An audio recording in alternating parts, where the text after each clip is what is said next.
Hi, I'm Anne from Game Like a Mother, and for my August game chat, I want to share a little bit about my summer board game classes that I teach to kids.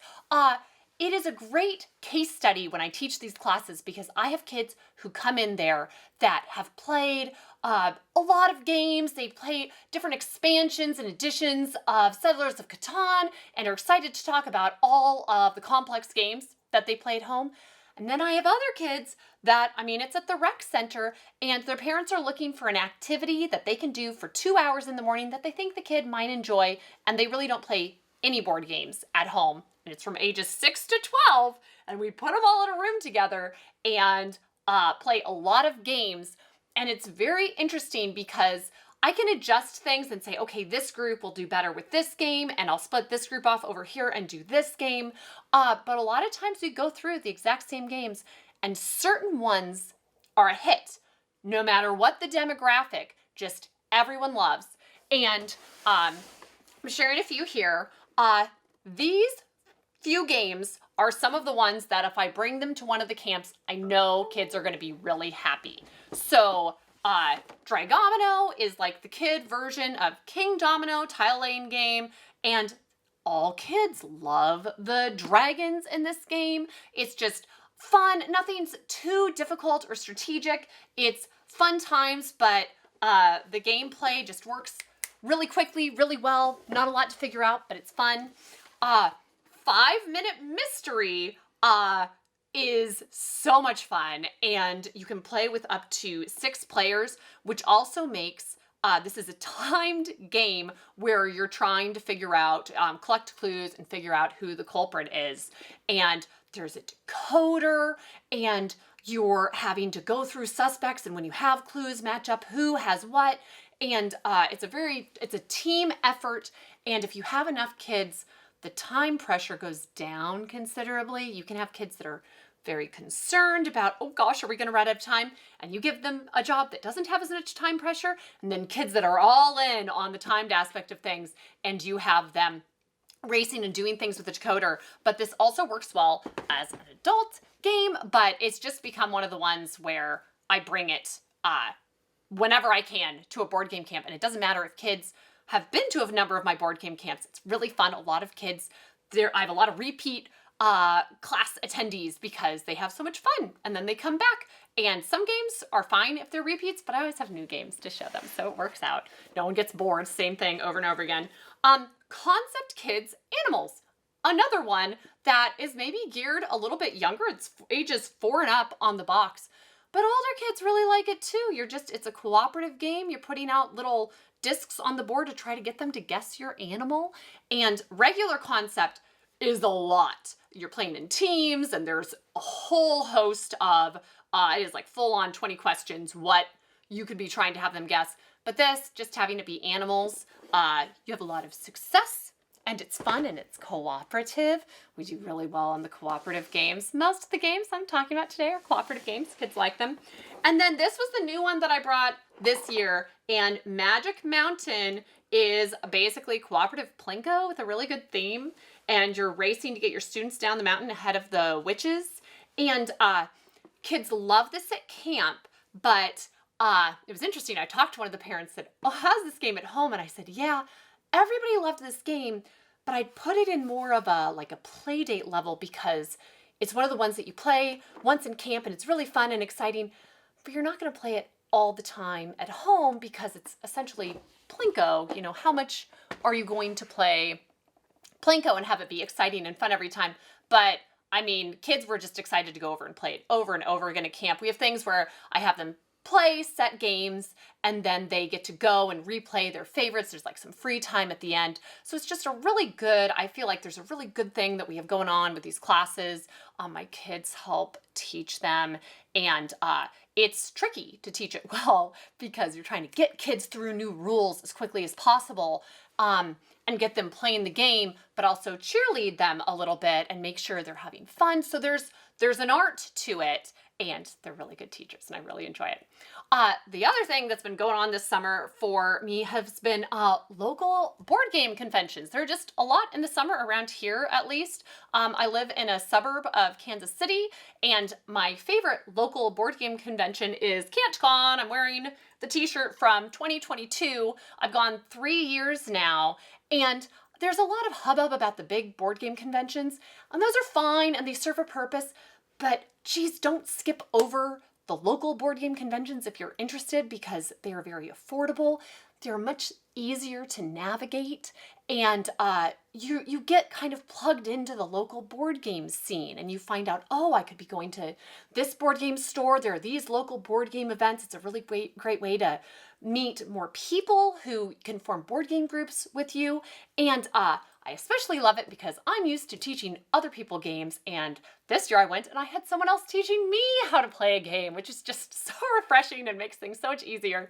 So I'm going to talk about some of the games we've been playing the last month or so. But the first is Cat in the Box, which I learned at Can'tCon, and it's a novel trick-taking game, and I love little card games, so I had heard good things about this, but it overachieved all of the hopes I had for it. It was so much fun. I had it at home already, but I hadn't opened it up and played it yet. And so the guy taught us, a group of us at Can'tCon, and then I ran home, and that evening had my parents and my husband and my brother was in town. So I just kept on having different people play it with me because I was so excited about it. And so what's novel about this is there are no suits on the cards, and you get to pick the suit. And it's strategic because you're not just playing cards out and trying to take tricks. There's a scoring mechanism where you get to place, each time you take a trick, you get to place your cat on a certain spot on this board. Or when you play a card, you place a cat on a certain spot on the board, and you're trying to have them be connected. So there's like extra levels of strategy that just feels like it all fits together really well. So thrilled with this one. We've had some friends that their kids go to a bunch of my board game classes, and I know they're really good at games, and they kept on saying, Sky Joe's one of our favorite family games. You should check this out. So I got this over the course of the summer, started playing this with my kids, and love it. Of course, I was pretty sure I would. It's really simple, but it's basically like it's a more strategic version of Rat-a-tat-cat, where you're flipping over 12 cards and trying to have the lowest value at the end.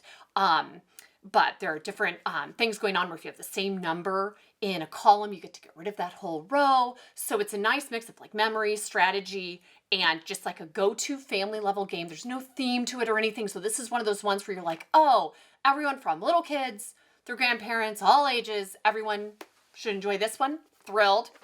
Then we get to I'm working on a whodunit list. And so I'm getting really close to being able to put the list together. So I've been testing out games, and I found this one. There's been a murder. I was like, oh, a little card game. This should be fun to check out. It is a bummer. This one is not great. I should have listened to the reviews a little bit more because it was kind of middle of the line. And there just really isn't anything to it. You just do what the cards say. And I'd say like 80% of the time you get to the right thing where you have the right card, catches the other card, cards are moving around, and you lose if you have the wrong two cards in combination out.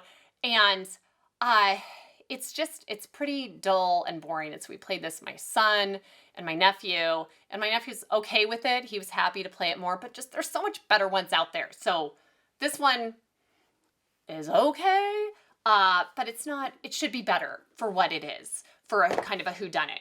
And what is better is Mysterium Park. There's regular Mysterium I haven't played, but it's a much longer game. This is by the same Libelud. They also do Dixit, so they kind of their whole niche is they do these picture cards as clues. So pictures as clues is kind of their thing. And it works pretty well in Dixit, and it's fun, and my 4-year-old can play Dixit. Dixit's like an elevated version of Apples to Apples. Well, in Mysterium Park, you're trying to give clues to figure out who was the one responsible for the circus director going missing. And so you need a person and a location, and you're trying to give these cards clues, but everything is circus themed. So everything is very similar, and it's really difficult to give clues for this. I did pretty well. My oldest son and I apparently are on the same wavelength. And so I'll put cards down. I'll say, just do what feels correct or right. And he does pretty well. But my husband focuses more on like specifics of the cards, and we lose when it's the two of us playing together. It's really hard to give clues in this. So it's good, but it's really, really hard. And a lot of times you don't end up winning. And I played this with some college friends who were visiting lately, and it was a bit of a struggle because they're not on the same wavelength as me, apparently. And so it can be good. It's really hard. So just know that. You're like, oh, just give picture clues. It's tricky. Their new one that that just came out recently, and I believe this won the Spiel des Jahres, the Kinderspiel des Jahres, so German game award for kids, board game for kids. This is the same kind of thing, except what you use to give others clues is a drum. You're making sound clues for people. And I thought it was going to be a disaster because I have active children, but they were really into doing the right thing for the clues.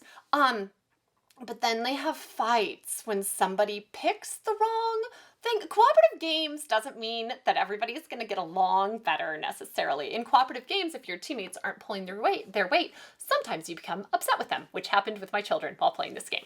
But it is more like there's more room for success in this game, and I think the sound is like a really good thing to get to do, and it's hard. You have to do with the drum. Like one time we had 2 cards out. There was an hourglass, and then there was a dripping faucet. And I don't know how to differentiate between those two with making little sounds on a drum. Some of them, like there's cat scratching where you're like, okay, that's more clear. Those are like a heartbeat. And that one we got right away. So it's really neat. But if you play it with multiple children together, if they're highly competitive, it can be a little bit hard, but it works well. I'm very happy with this one, even though I was terrified of the drum aspect of it at the beginning. And then the crowning glory of this past month has definitely been Miss over Carcassonne. It's the cooperative version of Carcassonne. And I've played Carcassonne a little bit, but not a ton because it's longer than 20 minutes. This is like 35 is what it says on the box, but we are obsessed. It's like this puzzle to unlock, and I keep on bringing this and playing it with different people. My husband and I have played it over and over and over again. So, and I still want to play it more. So it's like at the obsessive level, that level of good. And what you're trying to do is you're trying to get to certain point levels, and you can't ever run out of ghosts in your reserve. And you're placing ghosts out on these mists on the different tiles. And there's different rules, right? Like roads always have to connect to roads. Cities have to connect to cities. And if you have an area of mist completely contained, you can get rid of all of the ghosts on that spot. And so that's just like level 1, but then they ramp it up. There's 6 different levels. And in level 2, they introduce castles and cemeteries. And the cemeteries, anytime you have to place a ghost anywhere on the board, you have to place one in the cemetery too. And when you finally close off the cemetery, you have to bury one of your meeples in it. And you can no longer use that meeple for gameplay. So it's pretty hilarious to play. There are hounds that introduce in later levels, and we keep on looking up stuff about this, and people are like, it's hard, it's really challenging. And I feel like we've had enough success that we're like, yeah, we're in this, we're figuring this out, but it hasn't been so easy that we're like, ugh, we beat all 6 levels, we're done with this game. So it's the one where you can kind of pick what suits best for your group and play it on repeat, but OMG, super duper the game of the month. This is one that if you like Carcassonne, if you haven't played Carcassonne, you're still gonna have a good time playing this. But it's just been so nice because I feel like my husband and I in particular, and even just the kids, where we have a puzzle game that we're sorting out together. The one thing that people say about this is if you have somebody that's a little bit assertive about how to play games, an alpha gamer, then they might alpha this a bit and say, no, you've got to place your piece there. That's the best because it's public information each time. So that's the one thing to watch out for. But we're all pretty opinionated around here, so we just have a nice discourse every time about where to place the tiles, and it's been super fun for us. So that's been it for us this summer. It's been an amazing summer for gaming. We have a lot of good stuff coming up, and it's amazing how much I just get really jazzed about this whole board game thing whenever there are new, exciting, happy games that I'm checking out that's causing connection time for me and my family.